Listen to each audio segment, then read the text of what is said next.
Alright, today we are going to review Dragon Age Inquisition. I have not played the game. Matt Brown has played the game. So we're going to do a little review slash talk of the game itself. Matt Brown, what's your first impression of the game? I want to say, it came up to most of its hype. Most Dragon Age fans like myself have been waiting for about 2 years to play this game. And I want to say it delivered for the most part. Yeah. I'll start with the story. And the story of this game is that you are what's called the Herald of Andraste. And those who've played... Too many big words for me, but go on. Those who've played the game know that Andraste is like this world's prophet, kind of like the Jesus of the world, to the Maker. Now, you survive a giant explosion you see at the beginning of the game, and it causes what's called a breach in the Fade. Now, the Fade in this is basically the realm where all dreams and demons live.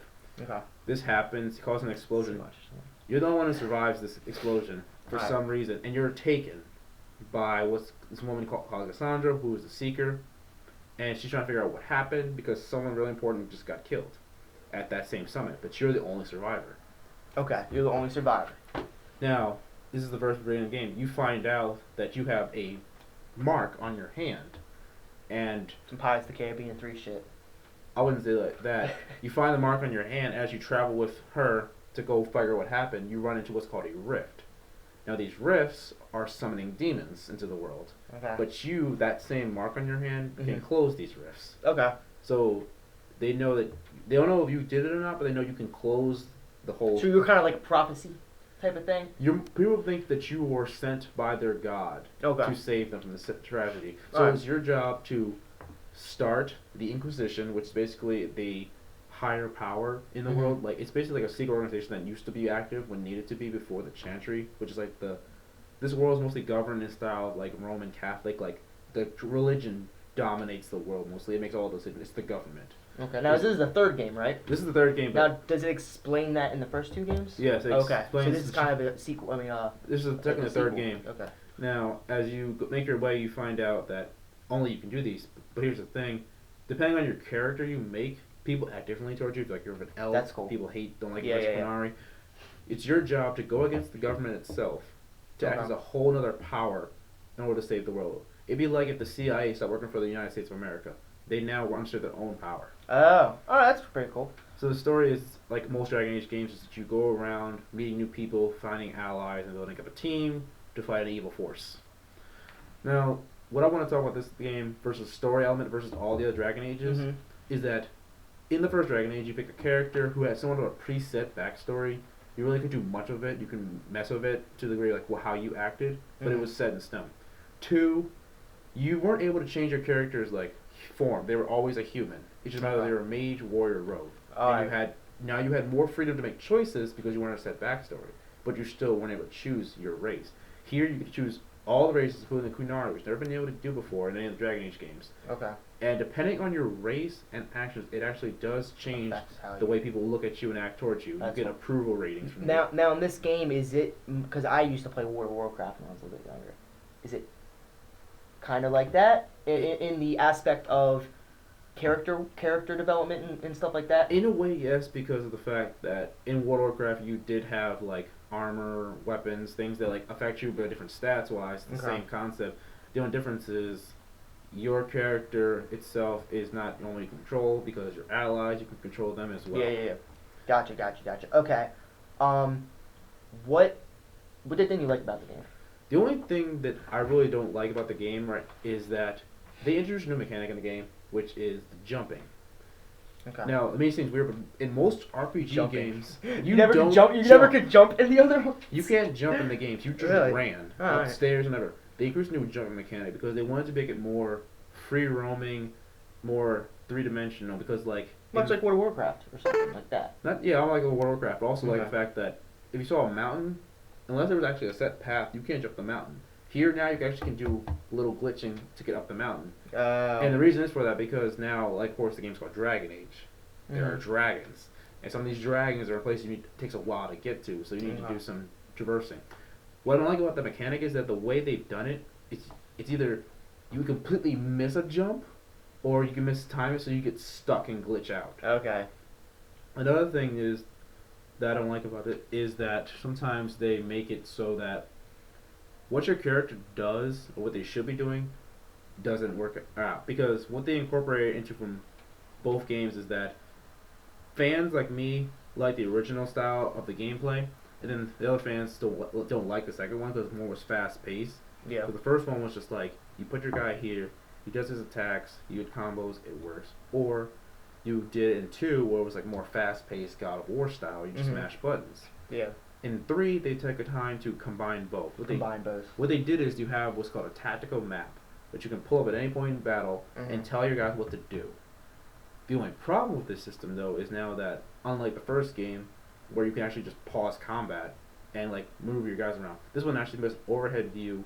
You guys move after the fact, or you can do what's some kind of like accelerated motion, where you lose control of your characters. They do what you just told them to do, and that's it. They don't think for themselves. Gotcha.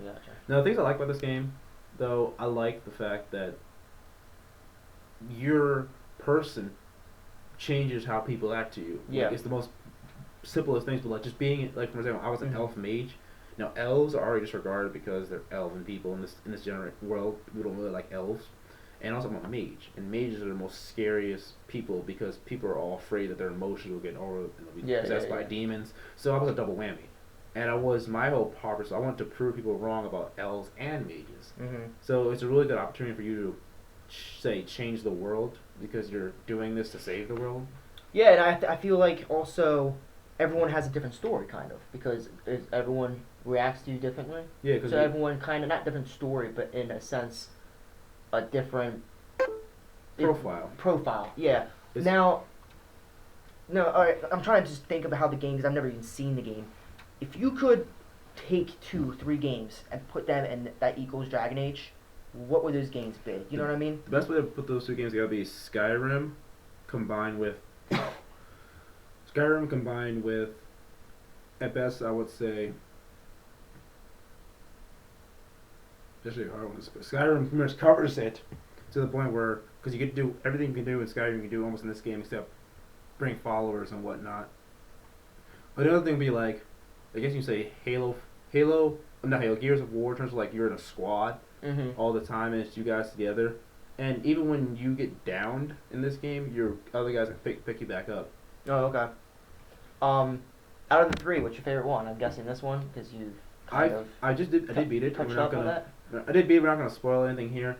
But I would say I did like this game because like they did combine the 2 battle systems. I did like 2. I liked 1 too.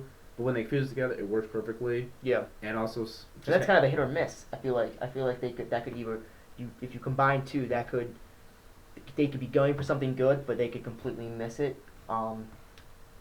So, rating it wise, out of 10. Out of 10, rate all 3 out of 10.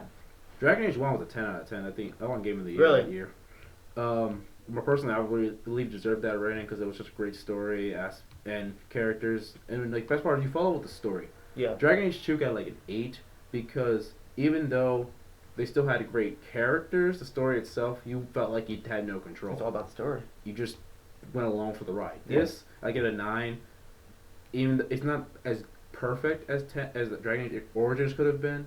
Because like little glitches and problems like that, but it's still the fact that you are the story. Yeah, you control your own destiny.